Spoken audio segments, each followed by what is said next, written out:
Nothing like a cup of joe in the morning. Welcome back, everybody. Today, the hot rods.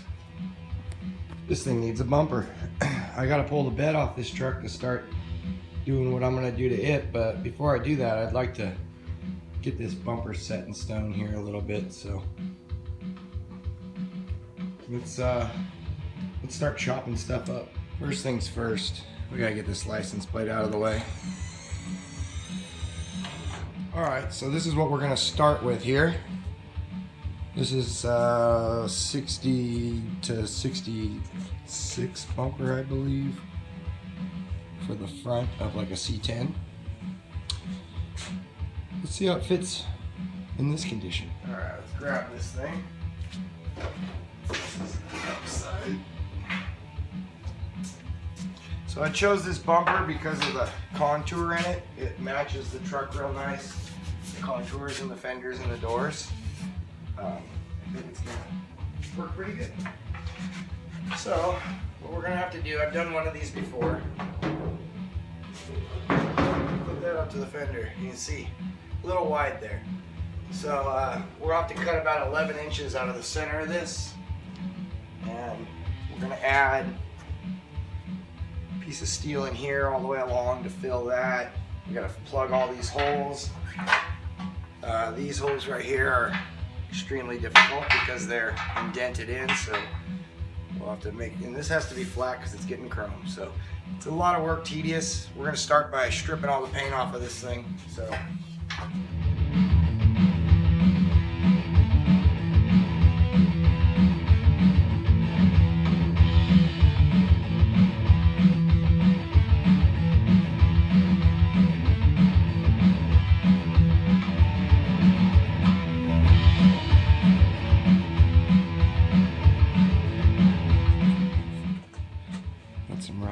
not too bad, just surface rust.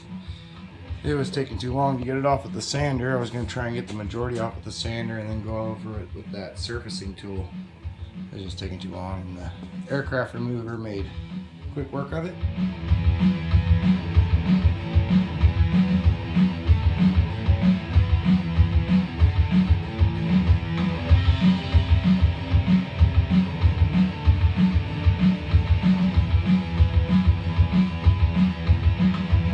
Knocked most of the rust off it, but that's my last abrasive pad and it's almost gone. So worst part is right here in the middle, and most of this is getting cut out, so that shouldn't be too bad. It's looking pretty good otherwise. Still need to strip the inside, at least back where we're going to weld it for now. And first things first is we're going to have to make up some mounts. So I have a big plate of steel back here.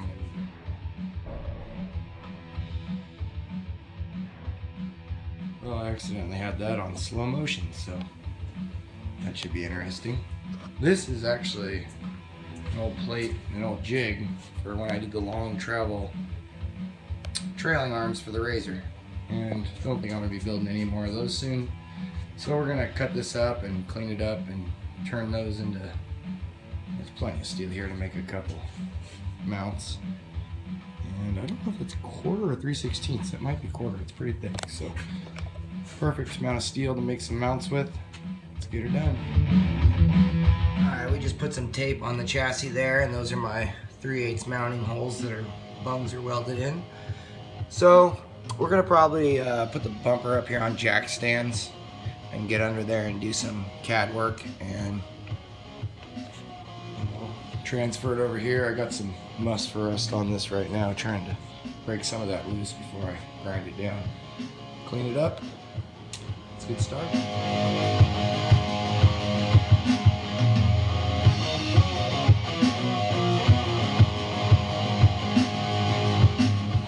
Kind of wish I could move that jack handle out of the way because it's like totally in the way right now. So I think the bumper needs to still go up a little bit. And probably it's got to stay on the same angle as that fender line right here. Is what I'm looking for. So this side's not looking too bad. See where we're going to need our filler piece in there. And a filler piece over here. Fill all that in. We'll try and do some We got a really big gap down here at the bottom, obviously. So we'll probably do some trimming here, some bending there.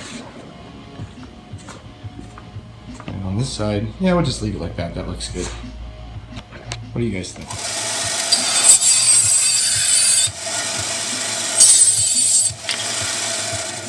I mean, I got things counting on. I'm just lying back a little bit. Definitely have to come on top.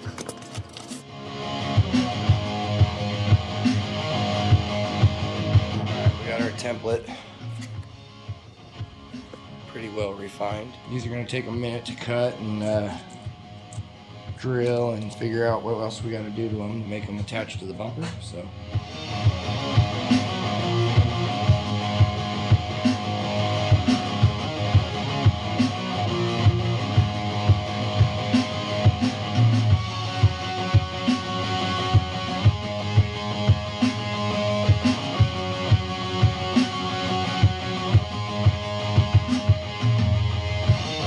Now comes the age-old question.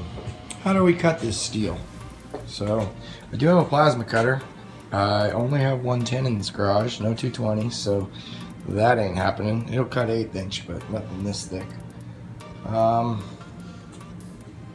got the old Sawzall, but I think I'm gonna go with the old-fashioned cutoff wheels. We got plenty of them. Take a little time, but I'll be able to get it pretty accurate with those, so a lot less grinding. I'd love to use a plasma cutter. I'd love to have a plasma table or something. That'd be awesome. Someday. Gotta work hard to make the money to buy the tools. So let's keep working.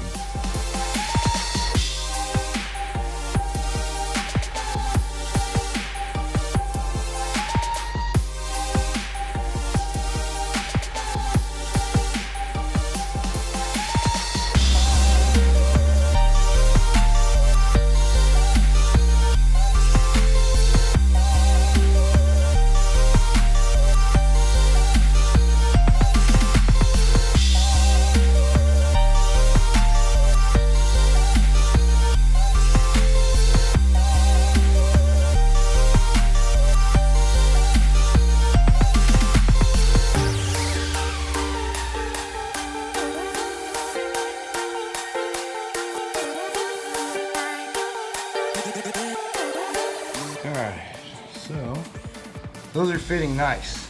Now, can't just weld that straight to the bumper. It's going to screw a lot of things up probably. So probably take some flat strip along each side of this. So I went ahead and cleaned the inside. I'm going to strip at least the center section so it's ready to weld. I need to figure out where my holes are placed, so I'm going to take my template back over there, but got to get this set back up again. A lot of back and forth on these things, but that's what it takes to get a nice fit bumper.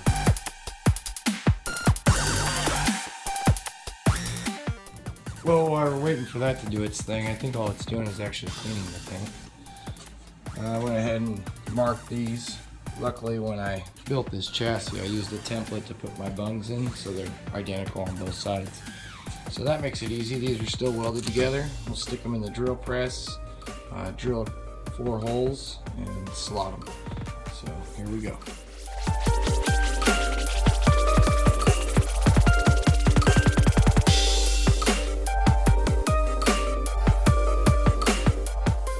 Well, here we go. Moment of truth. I gotta figure out how to turn these round holes into one oval. Does anybody have a mill I can borrow for the next 10 minutes? No? Gonna have to do it the old-fashioned way. Alright, there's a couple ways of doing this. We could drill some more holes and kind of run the drill bit back and forth and try and waller it out that way. Or I'll probably cut these plates apart, you know, draw a couple lines and just use my cutoff wheel on both sides. Now that we have our ends established, it should be pretty easy. And then I'll go back over it with a rotary file and clean it all up. And hopefully it'll look like it was done on a machine when I'm done.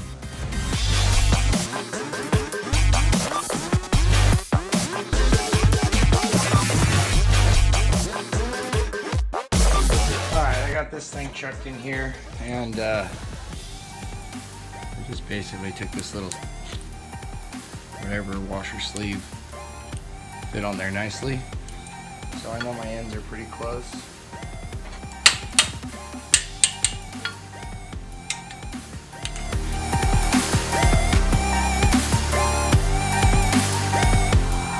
Not too bad.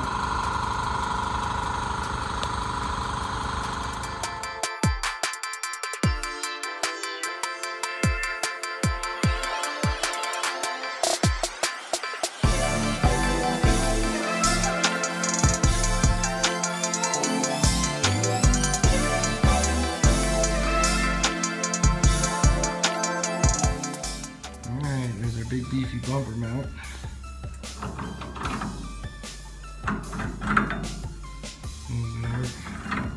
Groovy. If we have to elongate those holes later, we can still do that, but I'm just gonna finish up the other one for the other side. I've actually tested this on both sides and it fits good, so hopefully everything will be good.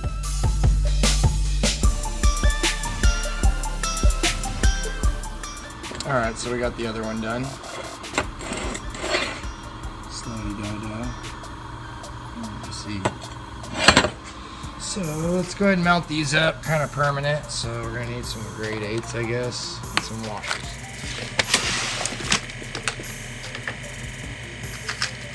So I had these body shims, so I think I'll use those to space the bumper off the frame a little bit. When we go to tack weld, just for placing, we still have to cut the bumper down first, so.